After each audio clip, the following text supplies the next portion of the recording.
So let's begin our today's session and do comment your scores at the end of the session. Here's question number 1.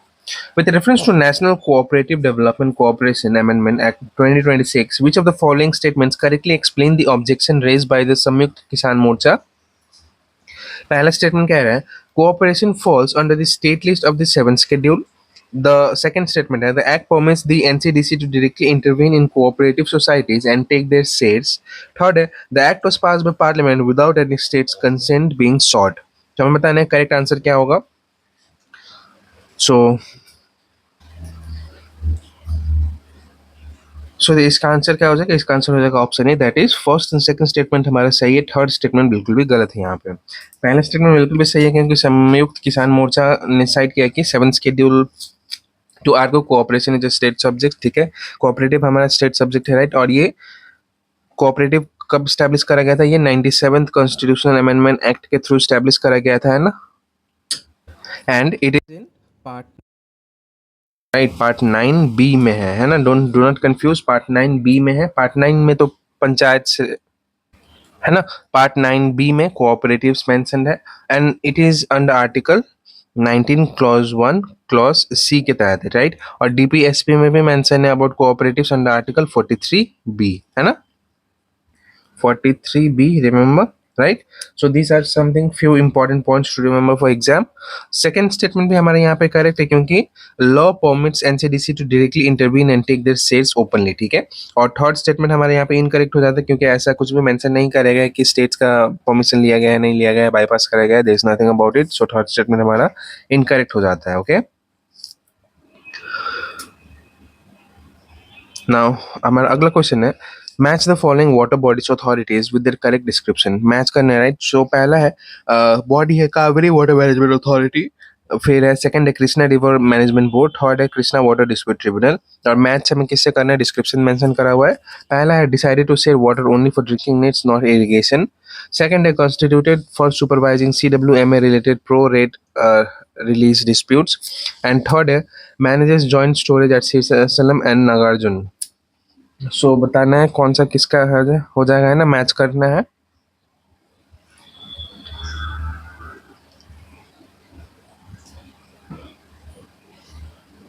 So the correct answer will be option A, यानी Kaveri water management authority क्या है? It is under constituted as for the supervising CWMA related pro rata release disputes. A का हो जाएगा 2, B का हो जाएगा 3 and सी का 1. ओके, यहाँ पे सारे ही हमने मैच कर लिया, राइट. अब यहाँ पे जो हम देखेंगे अगर जो कृष्णा रिवर मैनेजमेंट बोर्ड जो है अभी रिसेंटली इसको डिसाइड कर गया है कि सिरसासलम नागार्जुन जो डैम है वहां से वाटर सप्लाई करने के लिए only for drinking needs due to El Nino conditions, right. क्योंकि 2026 में अल्निनो कंडीशंस था, राइट, जिसमें क्या हुआ कि बारिश नहीं हुआ जितना बारिश हुआ करता था, right. So because of that ये डिसाइड करा गया है. Okay, now let's move on to the next one. Association region का क्वेश्चन है the Delhi high court sought Delhi government explanation on why MP MLA endorsement is mandatory for the Delhi Lakshmi Yojana. Reason है the scheme providing 2500 monthly financial assistance excludes income tax payers and government employers from eligibility. So answer क्या हो जाएगा? Option A, B, C, D है.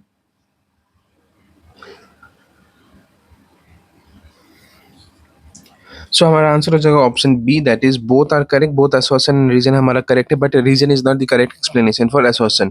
अब यहाँ पे main चीज क्या है कि जैसे मान लो ये दिल्ली लक्ष्मी योजना तो सही है क्योंकि यहाँ पे मंथली 2500 दिया जाएगा टू द फीमेल, है ना, जो दिल्ली के रहने वाली है. बट यहाँ पे एक चीज है कि एक पर्टिकुलर इनकम थ्रेशोल्ड दे दिया गया है. ओके, इनकम थ्रेशोल्ड है. अब ये इनकम थ्रेशोल्ड के नीचे जितने भी वुमेन है उनको 2500 मंथली अलाउंस प्रोवाइड करा जाएगा और जिन जो ऊपर है थ्रेशोल्ड के, है ना, उनको प्रोवाइड नहीं करा जाएगा. ओके, इनकम थ्रेशोल्ड है टैक्स पेयर्स गवर्नमेंट एम्प्लॉयज को नहीं दिया जाएगा. Families with more than 3 children and four wheeler owner को नहीं प्रोवाइड करा जाएगा. They all have been excluded. Okay, so be very careful about this points कि किन किन को एक्सक्लूड करा गया है because it will be used to confuse him in the statement, right.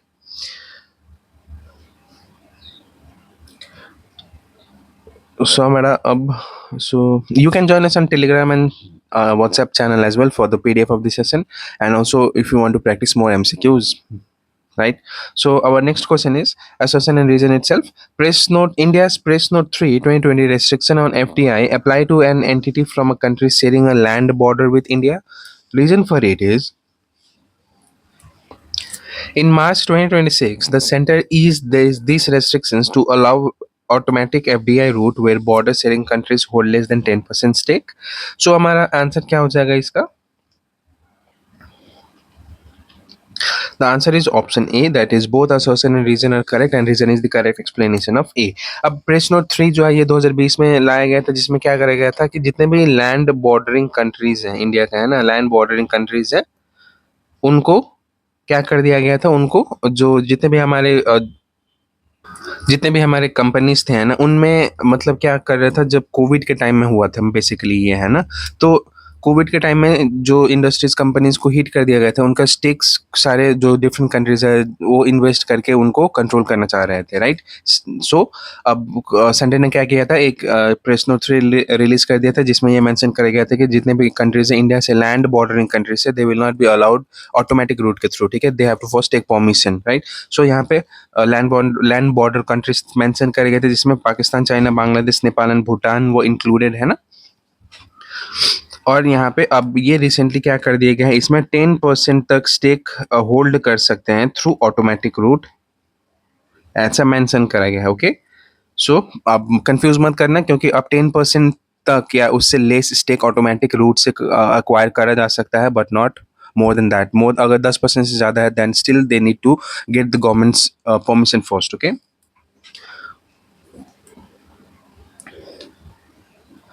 सो हमारा नेक्स्ट क्वेश्चन है, consider the following statement based on periodic labour survey PLFS 2025 date. पहला स्टेटमेंट कह रहा है, the unemployment rate among 18 to 29 years old stood at 14.8%. Among the tertiary educated youth, 40.1% are classified as NEET, not in employment, education or training. ठीक है, do not confuse it with the other NEET, right? यहाँ पर NEET का full form में mention करा गया है, क्या है? Not in employment, education or training. Third statement कह रहा है, among tertiary educated NEET young women, the majority are outside the labor force altogether. हमें बताने कितने स्टेटमेंट्स करेक्ट हैं, सो आंसर क्या हो जाएगा? So the answer will be option C, that is all the three statements are correct here. Okay, पहला statement बिल्कुल भी करेक्ट यहाँ पे है, क्योंकि यूथ जो 18 to 29 years they are unemployment rate is 14.8% है, ठीक है। ओवरऑल राइज करके कितना हो गया ये 29.4% for tertiary educated youths. Second statement भी हमारा करेक्ट है कि 40.1% of the tertiary educated youth जो है दे आर नीड, मतलब नॉट इन एम्प्लॉयमेंट, एजुकेशन और ट्रेनिंग। एंड थर्ड स्टेटमेंट भी हमारा करेक्ट है, क्योंकि 74.7% of tertiary educated NEET young women are outside labour force entirely. Okay, so do remember the facts here, क्योंकि ये फैक्ट्स बहुत ज़्यादा इंपॉर्टेंट है, आपको इन्हीं फैक्ट्स से कंफ्यूज करा जा सकता है एग्जाम में। Okay, so remember the facts. And now let's move on to the next one. With reference to Census 2027, which of the following statements correctly reflects the situation as reported? पहला statement हमारा कह रहा है, the house listing and housing census phase is scheduled for September 1 to 30 in Manipur. Second statement कह रहा है, civil society groups in Manipur are demanding that National Register for Citizens NRC be compiled after the census. And the third statement is, delimitation exercise may use census data to redraw electoral constituencies boundaries. कितने statements correct हैं यहाँ पे? तीनों में से option A, B, C, D. So answer क्या हो जाएगा? Please participate. आंसर हो जाएगा option A, that is first and third statement हमारा करेक्ट है, सेकंड स्टेटमेंट यहाँ पे इनकरेक्ट हो जाएगा। फर्स्ट स्टेटमेंट करेक्ट है क्योंकि अभी ये रिसेंटली फेज जो है मणिपुर में 1 सितंबर to 30 सितंबर में शेड्यूल करा गया है, right? That's why first statement becomes correct. और यहाँ पे एनआरसी का जो डिमांड है वो बोला गया है कि सेंसस से पहले कंपाइल करा जाए, ना कि सेंसस के बाद, right? So the statement was reversed. यहाँ पहले क्या करा जाएगा, पहले बोला जो वहाँ के सिविल सोसाइटी ग्रुप्स है दे आर डिमांडिंग फॉर कि एनआरसी पहले कंडक्ट करा जाए rather than census. Okay, so please confuse मत करना आप भी एग्जाम में, ये जैसे यहाँ पे हमने आपको कंफ्यूज करने का ट्राई किया था। Okay, and the third statement हमारा करेक्ट है क्योंकि डिलिमिटेशन जो है उस अभी क्या होगा, सेंसस 2026 का कंप्लीट हो जाने के बाद जो कॉन्स्टिट्यूशनल बाउंड्रीज है उसको रीड्रॉ करा जाएगा, है ना? और इसी कारण से बहुत सारे सदर्न स्टेट से माइनॉरिटी ग्रुप्स जो है they are against the delimitation act, है ना? और पार्लियामेंट में जो बिल भी पास हुआ था वो बिल को भी पास नहीं करा गया है क्योंकि they are like worried, right? They are worried that कि जो उनका शेयर है in the parliament, share in the parliament वो क्या हो जाएगा, वो रिड्यूस हो जाएगा as compared to the northern state. क्योंकि सदर्न इंडियन स्टेट्स ने क्या किया है, पॉपुलेशन कंट्रोल करने के लिए बहुत सारे मेजर्स अप्रोच यूज किए था, है ना, और जबकि नॉर्थ इंडिया में पॉपुलेशन कंट्रोल उतना नहीं हुआ है ना। सो इस कारण से दे आर वरीड कि उनका शेयर जो है वो पार्लियामेंट में वो रिड्यूस हो जाएगा, and that's why they are against the delimitation act. Okay, so remember all the facts that I just gave you. And the next one is assertion reason itself.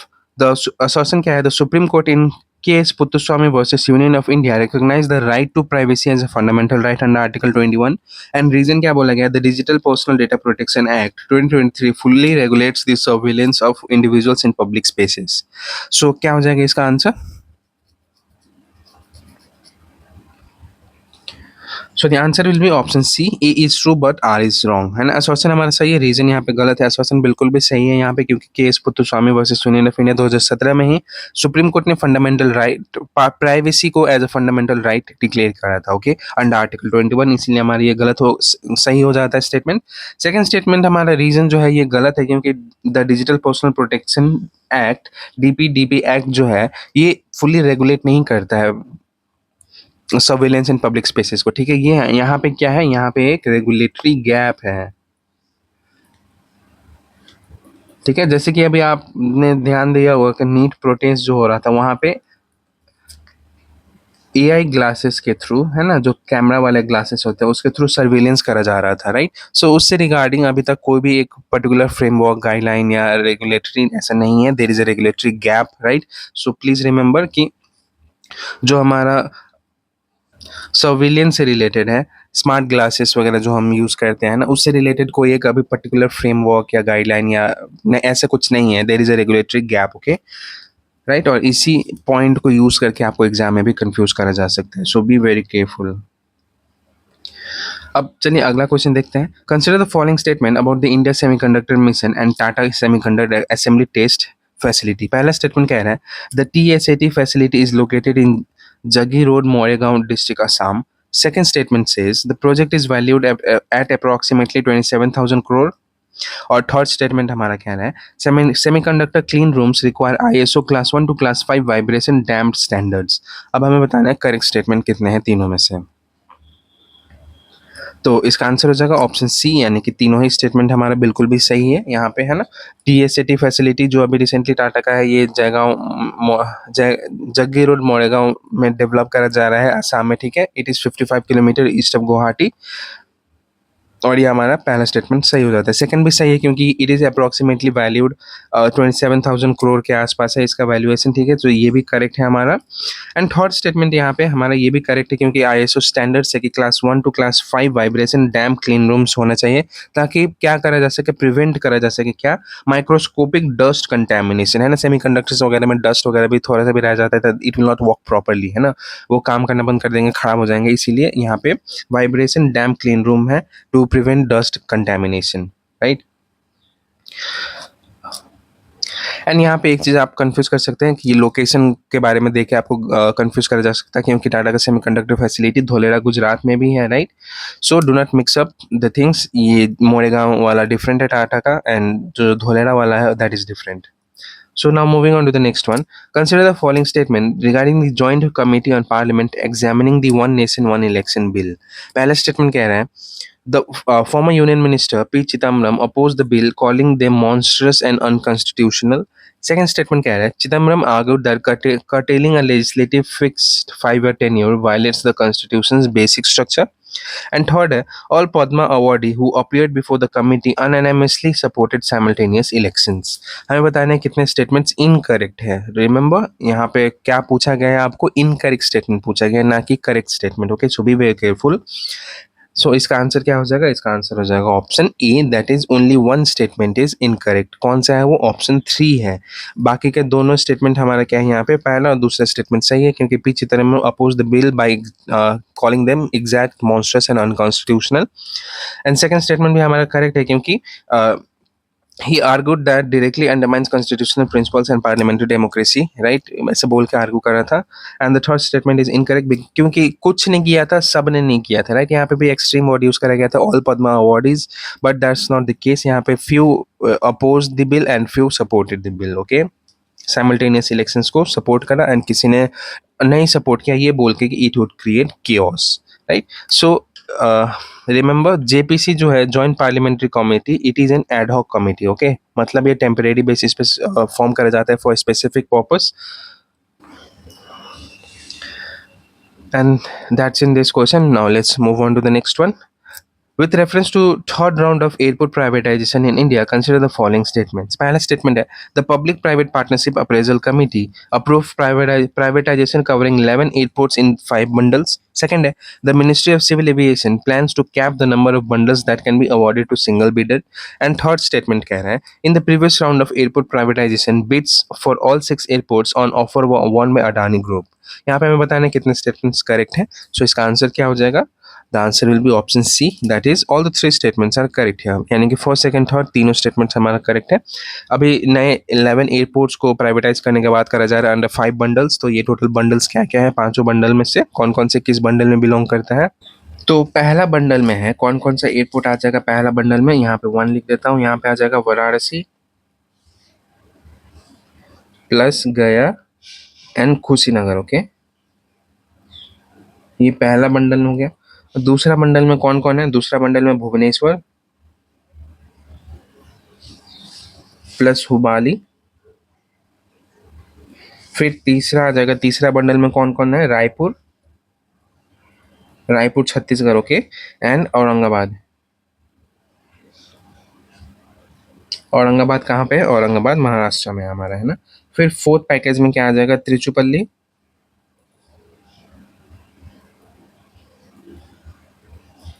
Plus Tirupati, okay? And fifth bundle में क्या क्या है? Fifth bundle में है Amritsar, Amritsar plus Kangra. So do remember the names of the 11 airports that I have just mention. यहाँ पे total 11 airports है जो मेंशन करे हैं, ठीक है? और ये पैकेज में है, कौन किसके साथ है ये भी इंपॉर्टेंट है क्योंकि आपको कंफ्यूज करा जा सकता है पैकेज चेंज करके, है ना? जैसे भुवनेश्वर को वाराणसी के साथ इंक्लूड करा जाए, सो that would be incorrect itself, right? यहाँ पे सेकंड स्टेटमेंट भी करेक्ट है क्योंकि अभी एक कैप लगाने का बात करा जा रहा है by the ministry of civil aviation, है ना? जैसे कि 2 एयरपोर्ट्स पर बिडर का कैप लगाने का बात करा जा रहा है, ठीक है? ये पहले भी प्रपोज करा गया था रिकमेंडेशन, बट उस टाइम क्या करा गया था? उस टाइम रिजेक्ट कर दिया गया था. But now they are thinking to implement this recommendation, जैसे कि 2 एयरपोर्ट पर बिडर का कैप लगाने के लिए, क्योंकि रिसेंटली क्या देखा गया कि एक ही बिडर के पास सारे एयरपोर्ट्स जा रहे हैं, जैसे अदानी ग्रुप, है ना? सो एट अ टाइम क्या होगा कि ऐसे अगर एक ही majority of the airports control करेगा एक ही कोई ग्रुप, है ना, company, so they will have the monopoly over it and they will do what they wanted to do. खुद से करेंगे प्राइसिंग वगैरह सारा चीजें, है ना? So that would be in that would not be so ऐसा ना हो, इसीलिए कैप लगाने का बात करा जा रहा है 2 एयरपोर्ट्स पर bidder, okay? So remember this all important points. So हमारा अगला क्वेश्चन है, consider the following statement regarding supreme court's order on the Jojari river in Rajasthan. पहला स्टेटमेंट है, the court banned construction activities within 100 meters of the Jojari river. Second statement कह रहा है, hazardous industries are prohibited within 500 meters on either side of existing flood line. And the third statement says the Jojari, Bandi and Luni are unrelated and do not converge anywhere in Rajasthan. हमें बताना है incorrect statements कौन सा है. सो इसका answer क्या हो जाएगा? आंसर हो जाएगा option A, that is only one statement is incorrect and that is statement number 3. बाकी पहला दूसरा हमारा बिल्कुल भी सही है क्योंकि कोर्ट ने अभी रिसेंट 100 मीटर्स तक कंस्ट्रक्शन बैन कर दिया है. Within 500 meters hazardous industry को प्रोहिबिट कर दिया है. एंड थर्ड गलत है क्योंकि Bandi and Jojari river merge with Luni river near Balotra, ठीक है? That's why our third statement becomes incorrect. और यहाँ पे हमारा right. So now moving on to the next one. Consider the following statement about US sanctions strategy against Iran August 2026 से related है. पहला statement कह रहा है, US Treasury Secretary Scott Bessent announced expanded secondary sanctions targeting Iran's digital assets technology, gold, aviation and shipping sectors. Second statement है, the sanctions announced coincided with the roughly 6 months of a stalemate Iran war with ongoing peace talks. And the third statement is, Iran's deputy foreign minister described the US threats as an admission of military defeat. हमें बताने कितने statements correct हैं यहाँ पे. सो क्या हो जाएगा answer? Answer हो जाएगा option B, that is answer हो जाएगा. So the correct answer is option C. That is all the three statements are correct here. Okay. So अभी रिसेंटली ये स्टेटमेंट हमारे तीनों ही करेक्ट है क्योंकि ट्रेजरी सेक्रेटरी जो है यूएस का Bessent, he announced expanded secondary sanctions, जैसे कि किस किस चीज़ों पे, ईरान का digital assets, tech, gold, aviation and shipping, ये सारे चीज़ों पे सेकेंडरी सैंक्शंस लगाए गए हैं. ठीक है. और ये अनाउंसमेंट आया नियरली 6 महीने अभी हो गए हैं. उसके बाद ये अनाउंसमेंट आया into a stalemate Iran war with talks and strait of Hormuz traffic blocked. ठीक है. बहुत सारा इश्यूज चल रहा है अभी हमारा वेस्टर्न एशिया में, है ना, जिसमें कि ईरान जो है वो डिफरेंट वेस्टर्न कंट्रीज पे अटैक कर रहा है, यूएस ब्लॉक करके रखा है, यूएस अटैक कर रहा है, right. So the piece talk जो है वो हो नहीं पा रहा है, एंड सो अभी भी वहाँ पे कॉन्फ्लिक्ट जो है वो हो ही रहे हैं. ओके. एंड थर्ड स्टेटमेंट भी हमारा यहाँ पे बिल्कुल भी करेक्ट दिया हुआ है, right. So now moving on to the next one. अगला क्वेश्चन है, consider the following statement regarding El Nino phenomena forecast for 26-27. पहला स्टेटमेंट कह रहा है, El Nino occurs when sea surface temperature in the tropical eastern Pacific rise at least 0.5 degree above the long term baseline. Second है, the current forecast El Nino event is expected to bring wetter than normal condition to South East Asia and Australia. Third statement कह रहा है, India is already experiencing below normal rainfall linked to the current El Nino conditions. अब हमें यहाँ पे बताने कितने statements correct है तीनों में से. सो आंसर क्या हो जाएगा यहाँ पे? आंसर हो जाएगा ऑप्शन बी, क्योंकि ओनली 2 स्टेटमेंट्स यहाँ पे करेक्ट हैं. कौन कौन से वो दोनों स्टेटमेंट्स हैं? पहला और तीसरा स्टेटमेंट हमारा सही है, दूसरा गलत है. क्योंकि अगर आप एक चीज़ नोटिस कर रहे होंगे यहाँ पे क्वेश्चन स्टेटमेंट पढ़ते टाइम, तो आपने जरूर नोटिस किया होगा कि सेकंड और थर्ड स्टेटमेंट जो है ये एक दूसरे को कॉन्ट्रेडिक्ट कर रहे हैं. कैसे कॉन्ट्रेडिक्ट कर रहे हैं? क्योंकि स्टेटमेंट सेकंड में क्या बोला गया, is expected to bring wetter than normal condition to South East Asia and Australia. तो साउथ ईस्ट एशिया में तो इंडिया भी बिलोंग करता है, राइट. वहाँ पे है ना, राइट. सो यहाँ पे क्या हो गया इसलिए, और इन इस थर्ड स्टेटमेंट बोला गया है कि India is already experiencing below normal rainfall. So how it is possible, है ना, कि एक स्टेटमेंट में बोल रहा है कि वेटर देन नॉर्मल कंडीशन होगा, एक में बोला जा रहा है कि बिलो नॉर्मल कंडीशन होगा. So there is something wrong, है ना. सो इसीलिए हमारा सेकंड स्टेटमेंट यहाँ पे इनकरेक्ट है, क्योंकि अल नीनो फेनोमेनन जो होता है ये पहला स्टेटमेंट में बिल्कुल भी सही मेंशन करा गया है, क्योंकि यहाँ पे ये टेम्परेचर के बारे में बात कर रहा है. So it is 0.5 degree Celsius above the baseline हो जाता है then El Nino occurs. Okay. So do remember this temperature, कि कितना टेम्परेचर राइज होने से अल नीनो कंडीशंस ऑकर करते हैं. सेकंड स्टेटमेंट अभी हमने डिस्कस किया, क्योंकि ये गलत है, क्योंकि it is not wetter than normal, it is drier. Okay. Drier condition होता है across South East Asia, Australia, southern Africa and northern Brazil. But wetter condition provide करते हैं कौन से रीजन में? तो ये रीजन है horn of Africa, southern United states, Peru and Ecuador. Okay. इसीलिए हमारा सेकंड स्टेटमेंट गलत हो गया था और पहला थर्ड स्टेटमेंट हमारा सही था, क्योंकि अल नीनो कंडीशन के कारण इंडिया में क्या हो जाता है, बिलो बेसलाइन या बिलो एवरेज रेनफॉल होता है, ड्रायर कंडीशन हो जाता है, right. And do not confuse between La Nino and El Nino, क्योंकि ये दोनों ही डिफरेंट, मतलब it is related but they are different. La Nino is wetter than normal and El Nino is drier side. Okay, do not confuse among the two. अब हमारा अगला question है, with reference to unified payment interface completing 10 years, consider the following amendments statements. पहला है, UPI was launched by the national payment corporation of India NPCI on August 25, 2016. Second statement कह रहा है, annual transaction volume expanded from 1.78 crore transaction in financial year 17 to 24,162 crore transaction in financial year 26, roughly 13,000 fold increase. Third statement कह रहा है, transaction value grew at a slower pace than transaction volume over the same period, rising only about 400 fold. Incorrect statement बताना है हमें, कौन सा incorrect है तीनों में से. सो आंसर क्या हो जाएगा? आंसर हो जाएगा option A, that is only one statement is incorrect and that is the third statement. Okay. पहला दूसरा बिल्कुल भी सही है, क्योंकि अभी रिसेंटली अगस्त 25 को यूपीआई का 10 साल कंप्लीट हो चुका है, 1 डेकेड, राइट. सो इसीलिए हमारा ये करेक्ट हो गया. सेकंड स्टेटमेंट भी करेक्ट है, क्योंकि एनुअल ट्रांजैक्शन वॉल्यूम जो है वो एक्सपैंड करा गया from 1.78 crore to financial year 2017 में जब आया ही था, राइट. सो अब बढ़ के कितना हो गया? It is 24,162 crore financial year 26 में, representing a 13,000 fold surge. Okay. And third statement भी हमारा इनकरेक्ट है क्योंकि ये जो ट्रांजैक्शन वैल्यू बोला गया था वो एक्चुअली 0.07 लाख करोड़ था फाइनेंशियल 2017 में, बट ये बढ़ के कितना हो गया है, it has become 314 lakh crore in financial 26। So it is around 4000 fold का इंक्रीज हुआ है, ना कि 400 फोल्ड। ठीक है, as claimed in the statement, that's why our third statement becomes incorrect, है ना। और अभी रिसेंटली यूपीआई जो है ये 11 कंट्रीज ने अडॉप्ट कर लिया है, मतलब खुद भी इम्प्लीमेंट कर रहे हैं सारे 11 कंट्रीज। तो ये कौन कौन से 11 कंट्रीज है जिन्होंने यूपीआई अडॉप्ट कर रहा है? सो सबसे पहला कंट्री जिसने यूपीआई को इम्प्लीमेंट किया था वो था भूटान, ओके। और टोटल 11 है, भूटान है, कंबोडिया, फ्रांस, ग्रीस, मालदीव्स, फिर आ जाएगा हमारा मॉरिशियस, नेपाल, कतार, सिंगापुर,